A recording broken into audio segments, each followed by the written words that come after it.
Welcome to CrossBlog XTV, your #1 news update station. Don't forget to subscribe, like, and share for more updates on CrossBlog XTV. And we are going to be watching this together now. Drop your comments and opinions down below, as it is very important.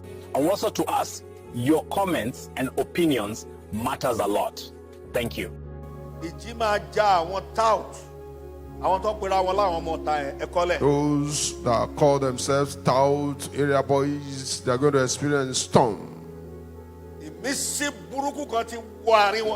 An evil inspiration has entered into their midst. And it's from Almighty God. From Almighty God. Those that call themselves garage boys, area boys, touts, they're going to experience some storms this year.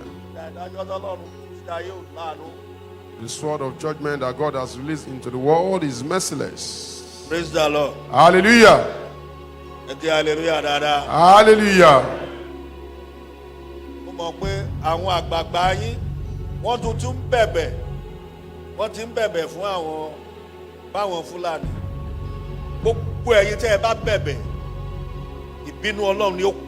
Amen. I know the elders are already pleading on behalf of the Fulanis. I'm afraid that will be involved in that. The judgment of God will kill them. If there's a king among them, they will die suddenly together. I'm begging you, children of God, take steps this year. Look here. I can use 100,000 to start a bakery business. Right, good for look for a small table, sit with it. And now dress as if you are a baker. Where you are collecting bread, you use their logo to dress your own counter. Let the area be neat.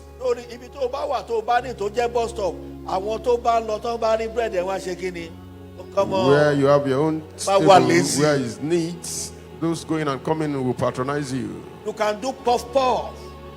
Can make puff. Make puff. Special one. Do it in a special way. Join put sobo. You can make tea. Add sobo with it or tea. Puff with your puff. donut. Fresh tea. Cold one. Hot one. Not a cold. Hot one. Hot one. Put like something salad. Oh God. Am I a cooker?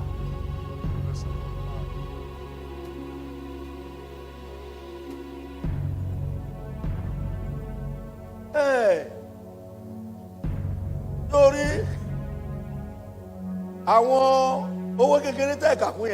Those little amount of money you don't recognize is what becomes great. You pick your own pins with it. Akara ìlú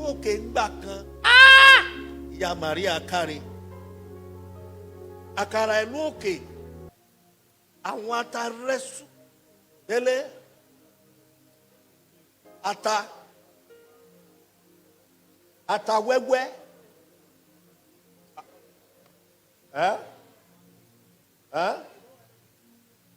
now ó la jẹ́.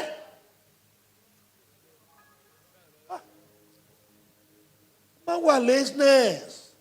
You say money, you will make money. When you start doing one of these businesses, you start making your own money. Don't be laziness. Look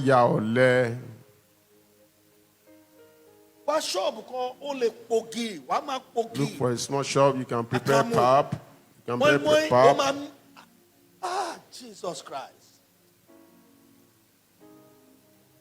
If God allow me to do business, all those business, oh God, it's a money.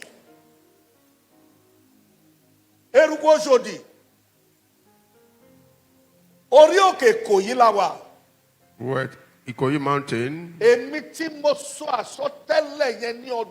I prophesy that particular year. Now thus says the Lord. The Lord says someone should go and be grinding cocoa here and be selling it. He will use it to heal people.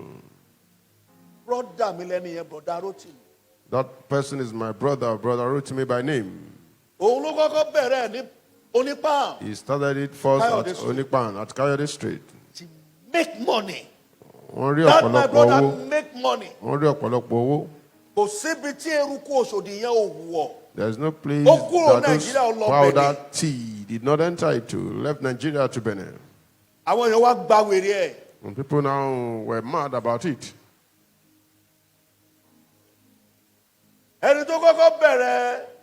Pure water, Ragolis water, the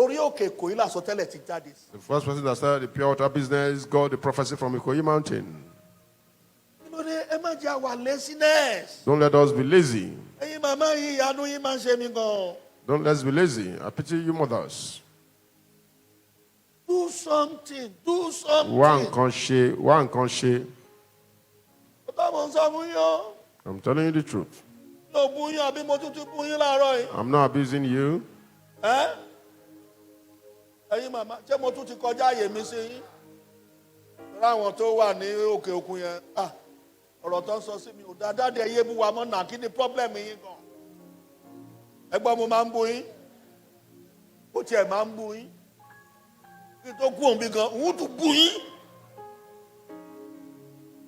Praise the Lord. Hallelujah.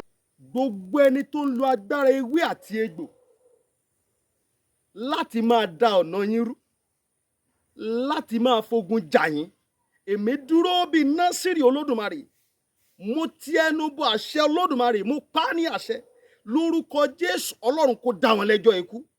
Màmá kí ló ń tẹ̀ ń là kọjá? Dádì kí ló ń tẹ̀ ń là kọjá? Kí lẹ ti gbàdúrà lé lórí títí tẹ́ ti gbààwẹ̀ tẹ́ ti lọ káàkiri ṣùgbọ́n tí ò ti sí ọ̀nà àbáyọ? Olúwa ní pé kẹ́ ẹ jájọ gbàdúrà, ẹ jájọ wádìí kí làṣírí ogun yẹn àti pé kí ni ọ̀nà àbáyọ. Ẹ̀rọ ìbánisọ̀rọ̀ tẹ́ fi máa pè mí fún àdúrà àti ọ̀nà àbáyọ òun náà ní +234 70 25 47 5427 lẹ́ẹ̀kan sí +234 70 25 47 5427. Olúwa ní kí n ṣe àkànṣe òróró tí a lò wọnú ọdún 2026. Gbogbo ẹ̀yin náà tẹ́ ẹ bá láǹfààní tẹ́ ẹ fẹ́ nípa àti òróró yẹn, ọ̀fẹ́ ni Olúwa ní kí n fún àwọn ènìyàn. Ọ̀fẹ́ ni Olúwa ní kí n fún àwọn ènìyàn. Ẹ̀yin náà lè pe nọ́mbà yẹn lórúkọ Jésù, ẹ rí ọ̀nà àbáyọ. Ọ̀pọ̀lọpọ̀ ìyanu ló máa ń ṣẹlẹ̀ lórí òkè tá a wà. Lórúkọ Jésù, ayé tí yín náà máa gba ìyanu.